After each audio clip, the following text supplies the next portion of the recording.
Sorry, I stole your wonderful fiance. Are you upset and jealous that I'm happy? Haha. It's curious how those who can only look down on others end up with such ugly expressions. The sister's face in front of me looked distorted, as if her once pretty face was a lie. My sister and her husband, always looking down on not just me, but even my husband. My anger reached its peak, and I surpassed my limits of tolerance. My name is Emily. I'm 27 and work at a printing company. But I'm not operating big machines or anything. I'm in the design department. I work on flyers and catalogs for various industries, designing based on client requests. Though print numbers have decreased with digitalization, design work is still busy and rewarding. Thankfully, I'm getting more clients who specifically ask for me. If I hear comments like, "The flyer for the Christmas event was cute and a big hit," really makes my day. This job is my passion. Just when I thought I'd be single for life, work-focused as I am, my father was hospitalized with appendicitis. When I visit my father in the hospital, a young doctor, Ethan, greeted me with a hello. "Are you visiting someone today?" And now he is my fiancé. Life is unpredictable with its encounters. Even though I thought myself workaholic, I bought wedding magazines as soon as marriage came up. I guess I'm pretty excited too. Flipping through a magazine in the living room, enjoying some tea. That was when it happened. A hand reaching out unexpectedly. A magazine has been snatched away. Excuse me? What's this, a bridal magazine? Why are you looking at something like this? It's none of your business, Sarah. My younger sister, Sarah, had suddenly taken the magazine. A marriage magazine? Why would you look at something like this? You think someone like you can get married? Look in the mirror first. Know your place. Unlike you, I've never been without a boyfriend. In fact, my current boyfriend. Without anyone asking, she started bragging about her boyfriend. She has always been like this. Unlike my ordinary face, she's pretty. She's always been popular. Everyone but our parents and me spoiled her. Everyone around my sister, except our parents and me, were always her yes men. As a result, she came to see herself as the center of the world. Growing up arrogant, she eventually started looking down on me, her sister. Don't come near me. Your ugly face might infect me. Studying with that brain of yours won't get you good grades. Why bother? Ooh, I got confessed to again. It's tough being so popular. I envy you who never got any attention. She kept saying things like that. Even when our parents scolded her strictly, it was already too late. Sarah's personality didn't change, and her verbal abuse towards me never stopped. Fed up with her boyfriend bragging, I finally said, "I do have a boyfriend, actually, we're engaged. I'm looking at wedding magazines because we're getting married soon." At those words, Sarah stopped moving. She looked at me intently and then smirked unpleasantly. "Well, look at that, someone actually likes you. I wonder what he sees in you. He said he likes me because I'm cheerful and positive." Bullshit, you're probably just his maid. I'm continuing my job, so I won't be the perfect housewife, and he knows that. At this, Sarah looked overly surprised. What? You're going to keep working even after getting married? Poor thing, must be marrying someone poor. Her words infuriated me. She just can't help looking down on me. Money's not an issue. He's a doctor, income is not a problem. It's just that I want to keep working. She fell silent when I retorted. I sighed and went back to my room. Little did I know, she muttered something meaningful, a doctor, huh, interesting. The first step when we are talking about marriage is usually introducing your partner to your parents. Ethan, my fiancé, came to my house to meet them. The atmosphere changed from warm to tense when Sarah appeared. "Oh, so this is your fiancé? He's quite handsome." "Sarah, weren't you supposed to be out?" I canceled my plans for my sister's fiancé, of course. I was relieved that she wasn't around initially. I had a bad feeling because of it. Back when we were students, my sister had stolen my boyfriend several times. After becoming a working adult, I didn't have a boyfriend, and since my sister always had her own, such incidents didn't occur. I was uneasy when Sarah returned, but I thought she had matured as an adult. I hoped she had matured enough not to steal my fiance. She was overly friendly with Ethan. Then Ethan blushed and, "Let's call off our engagement. I want to date Sarah." My worst fears came true. I never thought she'd steal my fiance even as an adult. "Sorry, I took your fiance. It can't help it if I'm prettier and more attractive." Ethan was really into me. My beauty is a sin, huh? Her non-apology and smug attitude. Ethan, now my ex-fiance, joined in and laughed. "Can't believe you had such a pretty sister. If I'd known, I wouldn't have gotten engaged to you. Lucky it's before the wedding." The moment I saw his face with that twisted smile, any remaining feelings I had for him disappeared without a trace. Only a feeling of disgust remained. "It's a good thing I'm not marrying you, who changes women so easily. I'll gladly give him to you, Sarah." Sore loser, huh? Really? You're not pretty until the end. I wasn't being sour, I truly felt that way. But it seemed lost on those two, living in their fantasy world. Being around you two is a waste of time. Goodbye. Haha, still sounding bitter. We won't see you again, bye. They looked down on me until the end and left. Afterwards, my furious parents banned them from our house, so I never saw them again, though I heard through the grapevine that they got married. But honestly, I didn't care less. 3 years after parting ways with my sister and her husband, and now 30 years old, I was still working hard as ever. During this time, one of my clients really liked my work and started requesting me repeatedly. His name was Kenny. As Kenny and I talked through work, he somehow invited me out for a meal. Then, he asked me out on a date. On one of our dates, we started our official relationship. Honestly, I was thrilled. Kenny was a very sincere person, and I didn't think he would be like my previous boyfriend. But the trauma of my sister still lingered in me. I couldn't help but wonder. Somewhere inside, I was a little worried. So, I told him everything honestly. About my sister. About my ex-fiance. I even showed him a photo of my sister to gauge his reaction. But his expression didn't change when he saw her picture. He casually looked away from the photo and gave me a gentle smile. It might sound weird to say this, but, you know, I used to be quite popular.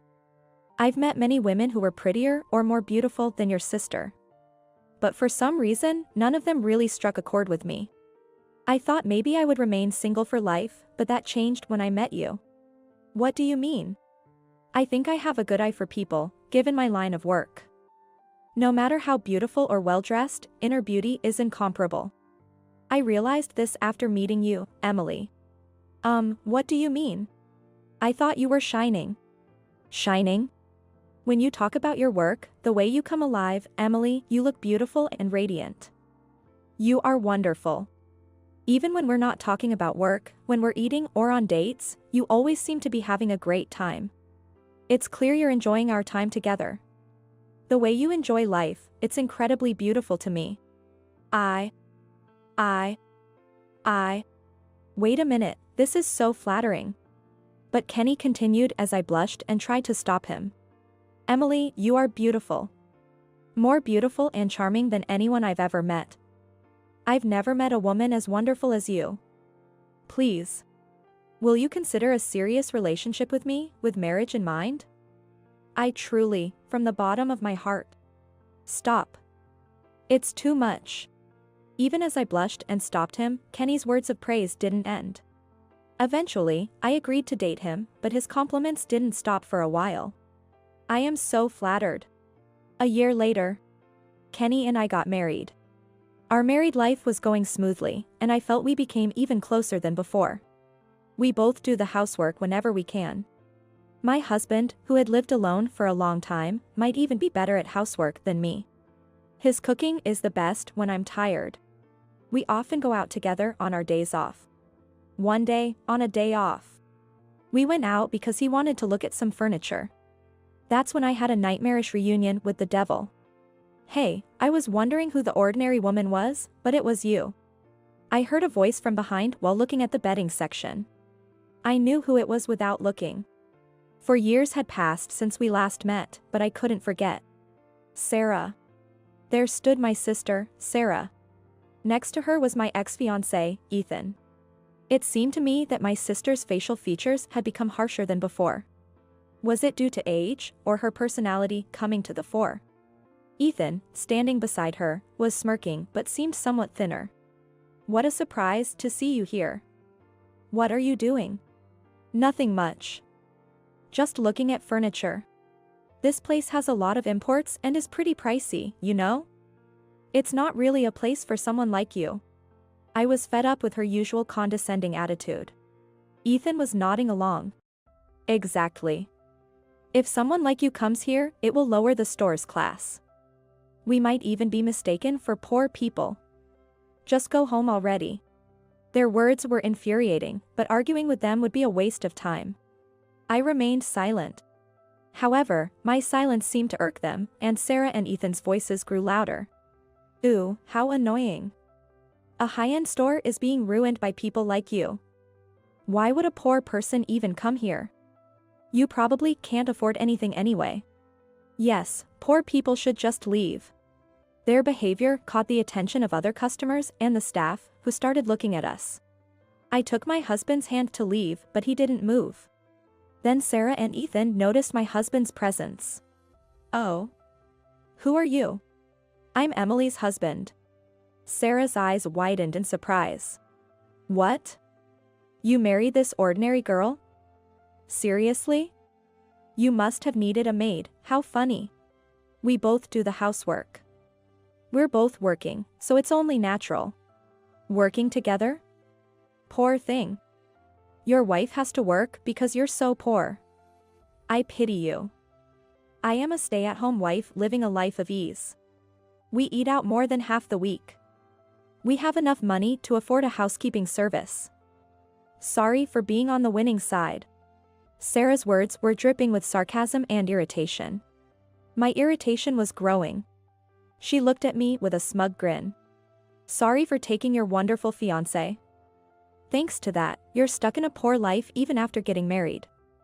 And with such a dull man too. Birds of a feather. Aren't you just seething with jealousy and envy? Haha. You ended up marrying a loser who can't even support his wife, just like you. Enjoy your life of hardship, loser. I reached my limit. It was one thing to insult me, but I couldn't stand her bad-mouthing my husband. Listen here, enough is. Emily, it's okay. My husband interrupted as I was about to shout. Nice to meet you, I'm Kenny, the man who married your sister. Such a lame name. Well, thank you. Since we're here, please take my business card. As Ethan took the business card, my husband looked at Sarah. You're quite harsh on Emily, aren't you? It's the truth. Ugly women deserve to be told they're ugly. That's my rule. There's no such rule. And to me, you're much uglier. What? Ugliness of character, I suppose. You're confident about your looks, but don't you realize your spiteful nature shows in your appearance? His words, though polite, were sharp. Sarah's face turned red rapidly. Don't joke. What about me is ugly? Everything. Truly beautiful people don't envy their sister and steal their fiancés. What? When did I ever envy my sister? People gravitate towards those they admire and want to surpass. Isn't Emily that person for you? That's not possible, right? I was surprised. Not just by my husband's words, but also by how shaken Sarah was by them. I had never thought about it that way. She had always looked down on me. But seeing her shaken made me wonder if it could be true. If she didn't care about you, if you were insignificant to her, she would simply ignore you. She wouldn't think about taking away whoever you bring around. Because they're not someone she found herself. Taking something from someone else is out of jealousy, because they have something you could never get no matter how hard you try. That's not true, I'm not jealous. Taking something away to feel superior, doesn't that mean you lack confidence? A confident person doesn't need to do that. They can live proudly without such actions. That's not true. Sarah was desperately arguing back, but her voice was losing its strength. Hey, this name. Breaking the brief silence, Ethan shouted. Looking pale, he alternated between looking at the business card and my husband, shaking Sarah's shoulder. What now? This name. I thought it looked familiar, so I checked. What? Kenny Oakley? What about it? It's the name of the hospital where I work. What? Hospital? Oh, wait, Oakley Medical Corporation. Who? The chairman and director, Dr. Oakley. His son. Eh? It's just a common surname, it's not him, right? I've seen him at the hospital a few times with the chairman, so I'm sure. It was from a distance, so I didn't remember clearly. But now I think about it. If he's the son, he's a doctor, right? But this company name on the business card, company name. Just because he's a doctor's son doesn't mean he has to be a doctor. And this company. It's a very famous pharmaceutical company. I heard the previous generation retired due to age, and the grandson took over. Indeed, that grandson is me. My husband said calmly to the flustered couple. What did you say? Oh. Sarah let out a cry like a scream, and Ethan looked like he was about to collapse. As they turned pale, my husband spoke quietly. I met Emily through my work before taking over my grandfather's business. I had heard about her sister, but the reality is beyond imagination. Well, that. As Sarah struggled to find words, my husband turned his gaze to Ethan. To help people, you need to be compassionate. But instead, you look down and mock others. Who would want such a doctor to save them? Ooh, that's a misunderstanding. Ethan tried to defend himself with his pale face. But my husband said with a stern look, excuses are unnecessary. I will speak to my father about you. Await your fate. What? Ethan slumped, defeated. Sarah, still in shock, couldn't recover. We left them. We would never meet them again. With that premonition in my heart, I walked away without looking back. What happened after that?